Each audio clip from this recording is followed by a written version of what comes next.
welcome to game number 4. It's match point for and obviously Orange, but it seems like the action just doesn't stop. I expected Chaknu to be the aggressor here with the Franco early on, but Orange, they read it out.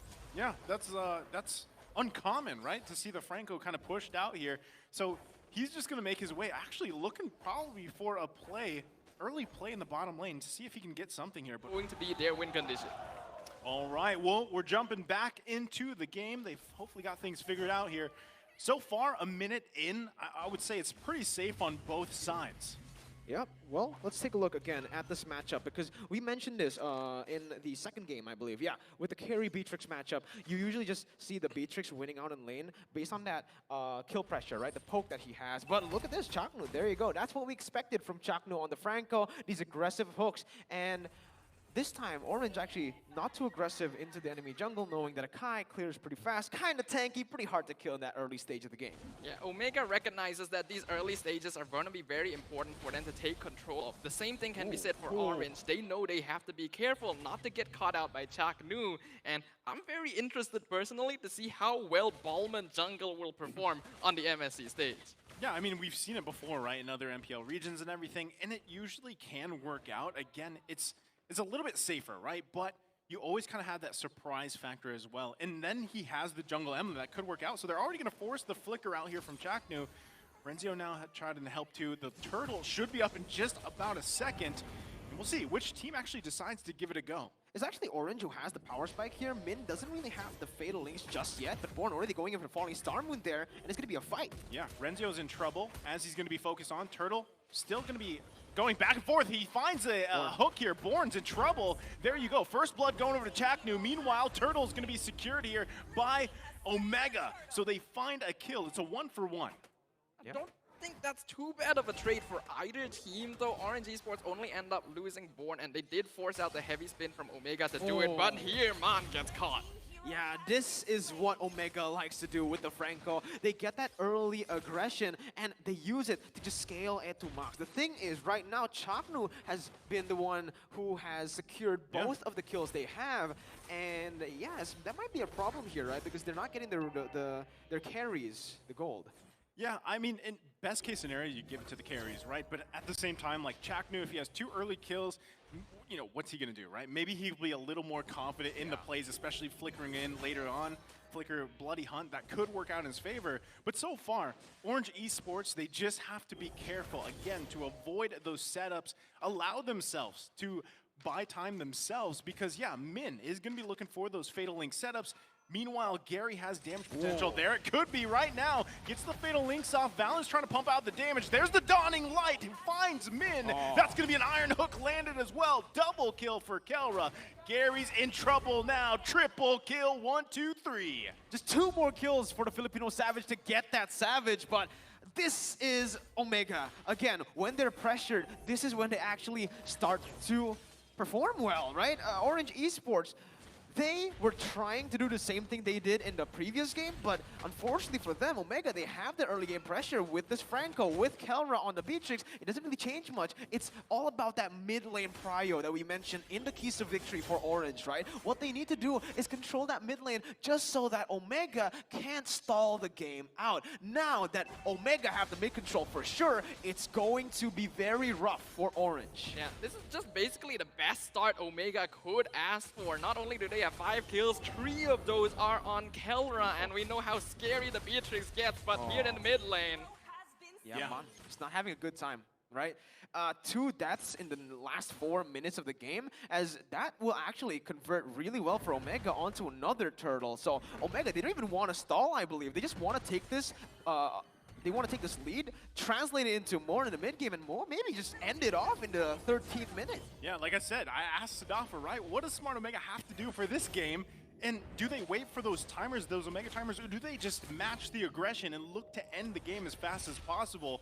Right now, they're on those first steps, right? 3K gold lead at this point, 5 minutes in, they have the 2 turtles. And like you mentioned, Kelra, this is the best case scenario when you're on that Beatrix, right? This is your comfort hero, and you already have 3 kills. So at this point, he's feeling good. So Orange Esports, they have to find some way to handle that. Again, they have to just watch out for those hooks. Keldra is literally 2 levels up on Valence right now. Definitely not a comfortable spot for Orange Esports, but Omega definitely want to play around this timing. Now that they've already gotten some, they're looking for more. There's the hook, right? It's landed, Min is taken out, and they can continue to do that. Smart Omega just finding pick after pick. Very rough. When Kelra has 3 kills in lane in a winning matchup as well, it's going to be tough for the enemy goal laner. And even in the top side here, Born, he wants to pressure Renzio. But the thing, wait, Renzio, Consecration, what? Okay, little over, I don't know if that's overconfidence or what exactly happened, but he gets taken out. So they find a kill, right? Orange Esports, but their bottom is completely destroyed. I expect a lane swap coming up too. Yeah, that's a bit uncharacteristic of Renzio, but not too big of a blow to Omega right now. They are still 3K ahead, 6 minutes into the game. And again, they want to make use of this momentum, continue catching people out. Min, he tends to be quite vulnerable to these hooks when he is playing on this Atlas, which is kind of weird considering that he usually is aware of them most of the time, but just goes to show that there are some differences in headspace based on what hero you're playing.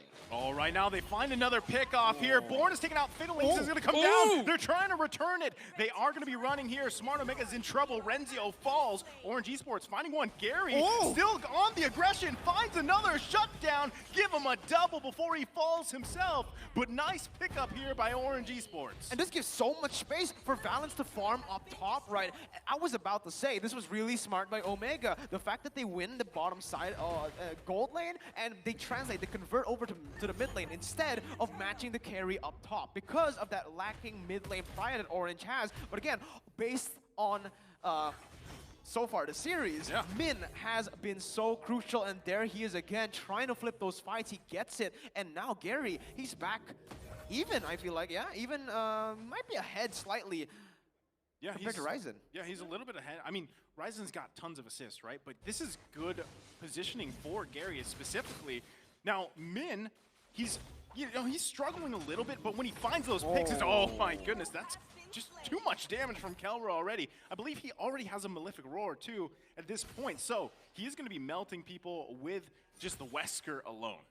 Kelra instantly just taking advantage of that miscalculation by Born. He got hit by the first sniper shot, thought, I can tank it, jumps in with the falling star moon, another sniper shot straight to the face, gives another free kill, and here comes Ryzen in the back line. Ryzen trying to find something with the heavy spin. Man could be in trouble. They are going to be looking for the Fatal Links setup. Not just yet. They don't connect. That's tough here for Orange Esports. Dawning Light's going to come out, dodges the hook. So far, so good. At this point, I feel like anyone who Chaknu hooks will just get bursted down by Kelra. I feel like the items are just too much here, but Omega, they're going to the bottom side. Renzio is behind compared to Born, so he might just be caught out here. He needs to be very, very careful there in that bottom side, not to overextend, but Kelra is looking for something with Chaknu. Oh, Chaknu flickers in with a bloody hunt. Born, he's still, okay, he gets taken down here. Kelra also finding Born, so tough plays. I mean, this is, again, pace setting. They have to watch out. Look at the damage coming out from Kelra. This is just a butterfly effect from Omega. The moment they gave that triple kill in the first couple minutes to Kelra, it was all downhill for Orange and just complete ball in Omega's court. Right now, it's going to be very difficult for them to end up losing the game unless they make a big mistake. However, we have to note Orange has the form of that in a big combo. The Fatal Links into the lethal counter. So Omega, they still have to play quite safely towards that late game. That's what I'm worried about, though. Yes, Orange Esports, they have a team fight composition, a lot of AoE damage, but with Ryzen, they can nullify all of that. When you go for that engage, when you land that Fatal Links, all Ryzen needs to do is pop that heavy spin. Everyone, it becomes a messy team fight, and Omega, they just benefit off of that so much with Kelra. That's so ahead.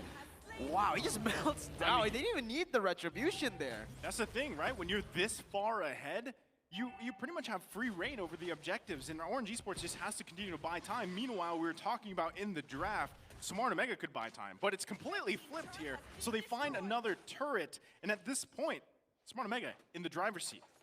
Lightning Trunky and also purchased on Ed2 Max, so the Xavier is slowly scaling up as well. Eventually, Orange, they do not have to mind the Beatrix, they also have to think about the mid laner on the side of Omega, all while they're trying to avoid Chaknu and Ryzen. This is why this draft from Orange just feels a little bit too risky. Going around that Atlas and Eve really hasn't worked out too well for them in the past.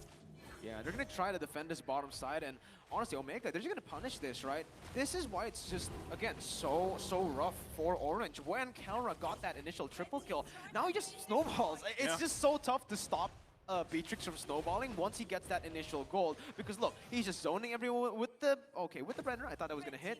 He takes down turrets like a monster here, and look, finally we see the Heptaseas. I was kind of questioning, right? Why didn't they go for the Heptaseas in most of these games? Actually, all the games.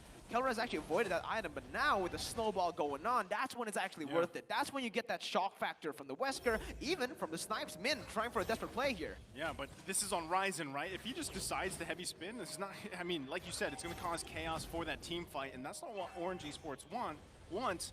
But Smart Omega not going to just drive into the base, you know, carelessly, because they also don't want this to slip out of their hands. Yeah, absolutely. Omega now is going to be at peak pressure point. They are, of course, in the advantage. They have the lead. They have control. They just need to make sure that they don't lose control of it. And that is, of course, their specialty. That is why they are called the lower bracket meta. But now Born might be out of position. Oh, there's the heavy spin. It's going to lock down Born. Look at the damage coming out from Kelra already. Doesn't connect on that one, but Renzio should be able to find the kill, and he does. Meanwhile, now Min is in trouble. Can he actually escape this? Renzio not going to commit. Going under the turret, he is going to be zoned out just a little bit. Gary trying to help the team out. Conceal's going to be popped. Ooh, Iron Hook not going to connect there. Max range, barely, almost getting the pick there. But yeah, Orange, they're just trying to defend here at this point. The render shot does not connect, and that's the lethal wonder. The lethal counter pop. Gary gets hooked though. Yeah, there's the hook. Iron Hook's going to land. Gary should be fine. Meanwhile, in the top lane, they find another kill on Valens. Smart Omega not going to let up here. Born now back up. Should be able to still defend. Smart Omega just assaulting. I mean, until the next Lord comes up in about 10 seconds. This is a rough spot for Orange Esports. Very comfortable for Omega, though. Again, Kelra just getting that snowball started all of this. And now, even though Min wants to look for those big catches with the Fatal Links, when he can lose half his HP in a single shot from the Beatrix, it is very difficult for literally anyone on Orange Esports to try and make anything happen. And it just doesn't really feel like it's Orange Esports' space anymore, right? They're just constantly getting poked from across the map by the Dawning Light. The render shot also just zoning them away. And guess what? Kelra outranges everyone in Orange Esports' draft. They don't even need the retribution there, to be frank, but they use it just to secure it even better. They learned the lesson. Yeah, they learned. Yeah. Don't hold the retribution, you know? Might as well use it here, even if you have the massive lead. There's going to be a hook, but it is on Min, so they should be fine. So now they just wait for the Lord to push up here. Honestly, Orange Esports is really struggling with what they decided to draft. Let's take a quick look at the items. Yeah, we can see that Kelra, he is literally already full build. He has all of his items, and these are not cheap items as well. That is a BOD. The rest of the team, very close. Valens, oh my god. That was a basic attack. Yeah. I mean, that's what we're talking about scaling here. Now, Lord's still in the mid lane. The turret's going to go down in the bottom as they look at the damage is coming out from Kelra as he gets a double kill. And Smart Omega could be looking to take this to game number 5 right now. Orange Esports trying to do the best. The lockdown coming out from Chaknu. Triple kill for Kelra. That's going to be the Maniac. Is he going to become the Savage of Southeast Asia? The Filipino Savage getting a Savage here.